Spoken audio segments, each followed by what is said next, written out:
So Trump's former White House counsel, Pat Cipollone, already testified to the January 6th House Select Committee, but now he's been subpoenaed to testify before a federal grand jury. What's the difference between those two things? Night and day, friends. Night and day. Let's talk about that, because justice matters.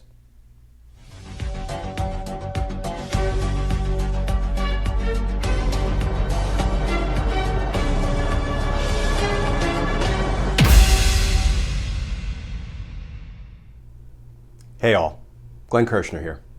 So we already knew that Donald Trump's former White House counsel, Pat Cipollone, testified before the January 6th House Select Committee, but now we know that he will also be testifying before a federal grand jury conducting a criminal investigation into all things J6.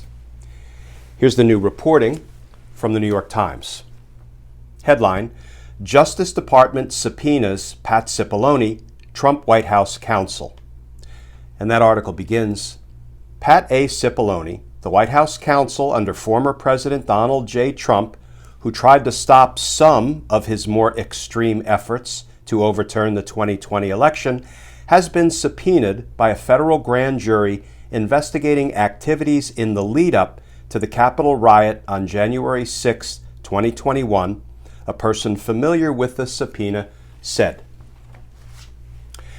Now, friends, all testimony is not created equal.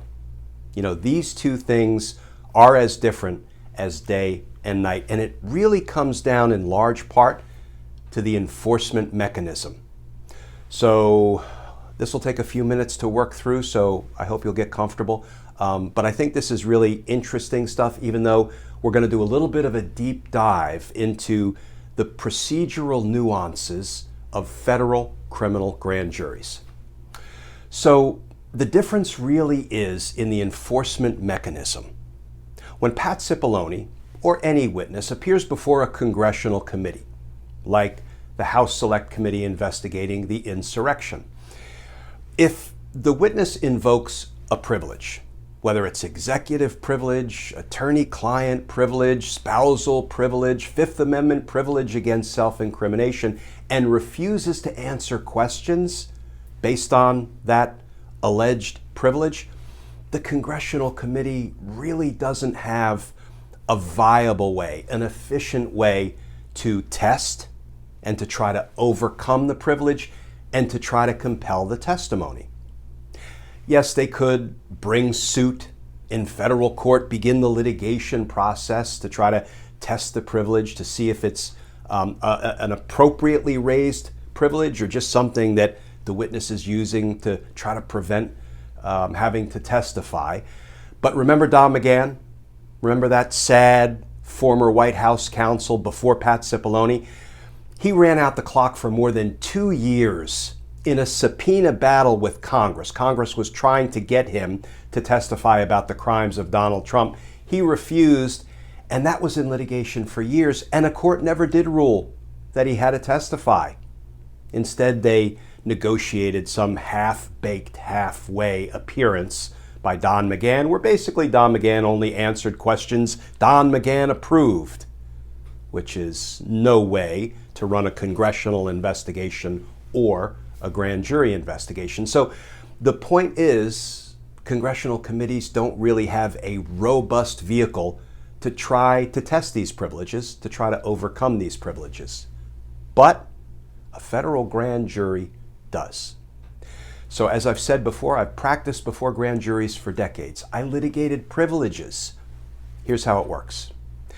Don McGahn will be brought before a federal grand jury in Washington, D.C. He will be sworn in, and he will be asked questions. Now, let's assume, just as he did, we saw him do in the January 6th videotaped testimony that was played during the public hearings, some questions he might refuse to answer.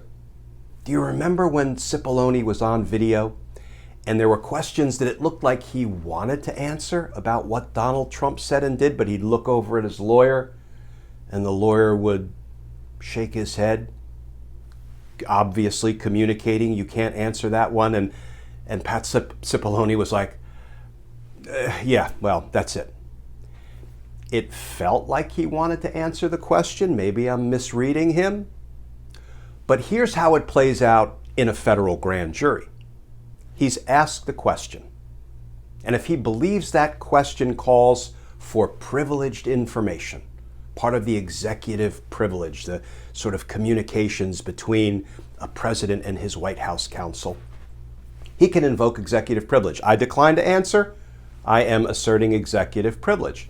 Fine.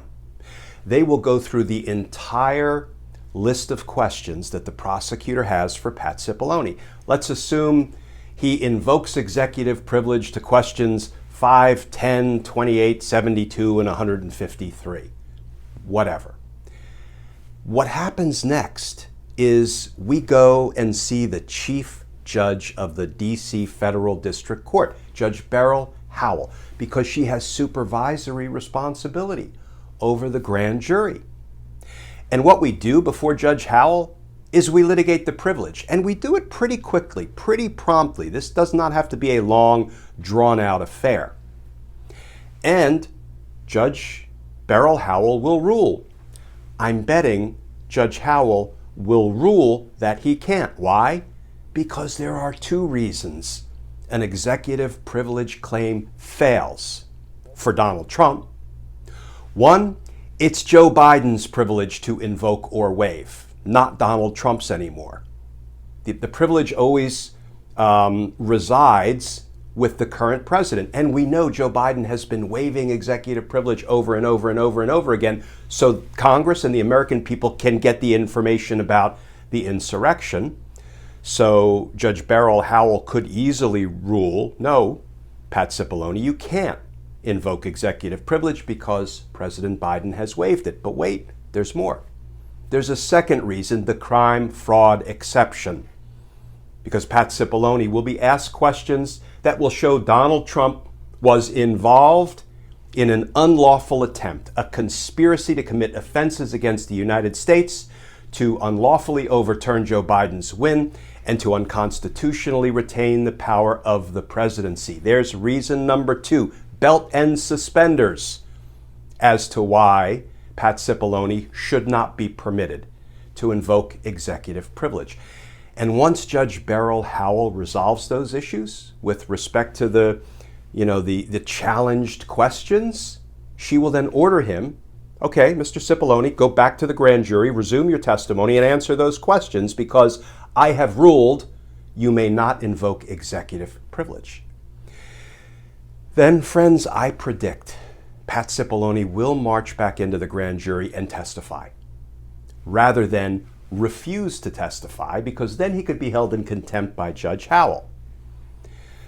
And the nice thing about Judge Howell ruling that way is it gives Pat Cipollone all the legal cover in the world he needs to say, I violated no privilege because Judge Howell ordered me to testify, having ruled that the executive privilege yields. Now, in theory, we could talk about what happens if Pat Cipollone did appeal. It could be put on an expedited track. It could be resolved in the appellate court very quickly. Might it make its way up to the Supreme Court? Probably not, because there's the precedent from Watergate days when the current president, Richard Nixon, tried to assert executive privilege over his tapes, and the Supreme Court unanimously shot him down. That was a current president asserting executive privilege. This is a former president when the current president is waiving executive privilege. So the long and short of it is, a grand jury appearance is dramatically different from a congressional hearing appearance because federal prosecutors in the grand jury have a robust vehicle to compel somebody's testimony and to test any privilege they assert. So I have a feeling, in a very real sense, Pat Cipollone's testimony is going to hurt a lot of people. Not just Donald Trump, maybe first and foremost Donald Trump, but the whole, team crazy. Remember during the J6 committee hearings, there was team normal, Pat Cipollone and Hirschman and some others. We'll call them team normal for the moment, and team crazy, which was, John Eastman and Rudy Giuliani and Sidney Powell and Mike Flynn, Rudy, all these characters.